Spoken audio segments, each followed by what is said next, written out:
अगर कोई बीमार होता है तो उसका इलाज कराया जाता है।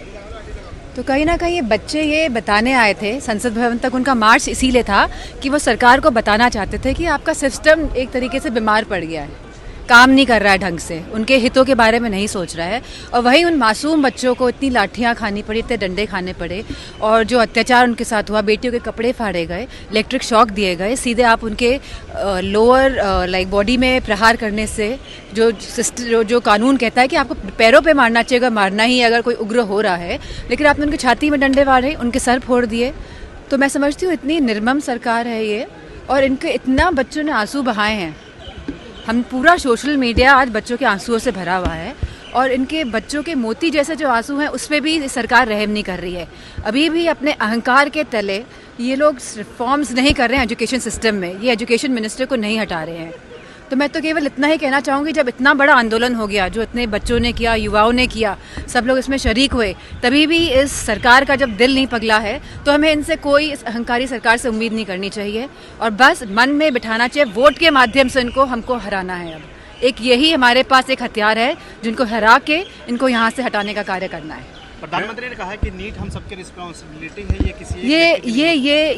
ये नीट रिस्पॉन्सिबिलिटी केवल भारतीय जनता पार्टी की है, क्योंकि पिछले 10 वर्ष से सत्ता में भारतीय जनता पार्टी बैठी हुई है, और ये जितने भी संसद में बिल पास कर लें, लेकिन उसका कोई औचित्य नहीं रह जाता जब तक आप हमारे युवाओं की बात नहीं कर पा रहे, उनके हक की बात नहीं कर पा रहे हैं। जब आप हमारे युवा, हमारे बेचारे बच्चे, 16-16 साल की लड़कियों को आप लाठी मारेंगे। अगर कोई बीमार होता है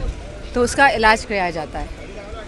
तो कहीं ना कहीं ये बच्चे ये बताने आए थे संसद भवन तक, उनका मार्च इसीलिए था कि वो सरकार को बताना चाहते थे कि आपका सिस्टम एक तरीके से बीमार पड़ गया है, काम नहीं कर रहा है ढंग से, उनके हितों के बारे में नहीं सोच रहा है। और वहीं उन मासूम बच्चों को इतनी लाठियां खानी पड़ी, इतने डंडे खाने पड़े, और जो अत्याचार उनके साथ हुआ, बेटियों के कपड़े फाड़े गए, इलेक्ट्रिक शॉक दिए गए, सीधे आप उनके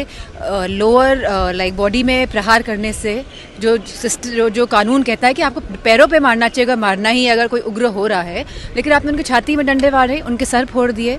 तो मैं समझती हूँ इतनी निर्मम सरकार है ये, और इनके इतना बच्चों ने आंसू बहाए हैं। हम पूरा सोशल मीडिया आज बच्चों के आंसुओं से भरा हुआ है, और इनके बच्चों के मोती जैसे जो आंसू हैं उस पर भी सरकार रहम नहीं कर रही है। अभी भी अपने अहंकार के तले ये लोग रिफॉर्म्स नहीं कर रहे हैं एजुकेशन सिस्टम में, ये एजुकेशन मिनिस्टर को नहीं हटा रहे हैं।